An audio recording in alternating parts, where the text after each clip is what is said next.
King University ကိုရွေးချယ်တင်တဲ့အချက်၅ချက်။ဘာကြောင့် King University ကိုတက်တင်တာလဲဆိုတာကိုပထမဆုံးအချက်အနေနဲ့ဆိုရင် UK US တို့လိုနိုင်ငံတကာအဆင့်အတန်းပညာရေးအဆင့်မြင့်မားတဲ့လူမျိုးနိုင်ငံတွေမှာသွားတတ်စီရမလို့ပဲနဲ့ကျောင်းစရိတ်တက်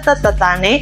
မလေးရှားမှာကျောင်းတက်ရောက်နိုင်တယ်။ပြီးရင်နောက်တစ်ချက်အနေနဲ့ကတော့နိုင်ငံပေါင်းစုံကကျောင်းသားပေါင်း30ကျော်ပေါ့နော်လူမျိုးပေါင်းစုံကလည်းဒီ Kings မှာတက်ရောက်နေတာဖြစ်တဲ့အတွက်ကြောင့်မို့လို့ရိုးရာတွေကိုလည်းဖလှယ်နိုင်တယ်။ပြီးရင်ဘာသာစကားတွေကိုလည်းလေ့လာနိုင်တယ်ပေါ့နော်King University မှာဆိုရင် business ဘိုင်းကိုပဲစိတ်ဝင်စားလား၊နည်းပညာဘိုင်းကိုပဲစိတ်ဝင်စားလားဒါမှမဟုတ် engineering ဘိုင်းလား hospitality ဘိုင်းလားကိုကြိုက်နှစ်သက်တဲ့ program တွေကိုရွေးချယ်တက်ရောက်နိုင်မှာဖြစ်ပါတယ်။နောက်တစ်ချက်အနေနဲ့ကအမတို့အလုပ်တင်ပေါ့နော်ဒီ King University နဲ့ချိတ်ဆက်ထားတဲ့ program တွေဆိုရင်အများစုက internship တွေပါဝင်နေပေါ့နော်။အဲ့ဒီအတွက်ကြောင့်မလို့တေချာပြီးတော့ခိုင်ခန့်မှုရှိတဲ့လုပ်ငန်းခွင်တွေနဲ့လည်းချိတ်ဆက်ထားတာဖြစ်တဲ့အတွက်ကြောင့်မလို့အလုပ်တင်မှာရော full time လုပ်တွေမှာရောအခွင့်အလမ်းတွေအများကြီးရှိတာကလည်းအားသာချက်တစ်ခုပဲဖြစ်ပါတယ်။နံပါတ်5အချက်အနေနဲ့ King University ဆိုရင်အချက်ချကြတဲ့နေရာမှာတည်ရှိတယ် MRT လည်းရှိတယ်အမတို့ bus stop လည်းရှိတယ်ပြီးတော့ဒီလိုလာတဲ့ကျောင်းသားကျောင်းသူတွေရောကျောင်းသားမိဘတွေရောအနေနဲ့သွားရောက်ဖို့လဲပတ်ဖို့အတွက်ဆိုလဲ shopping center လည်းအမတို့ရှိတက်မှာရှိတယ်ပြီးတော့လာရောက်တက်ခုမဲ့မိဘတွေအတွက်ဆိုလဲ hotel ကလည်းဘေးကပ်ရက်တင်ဆိုတော့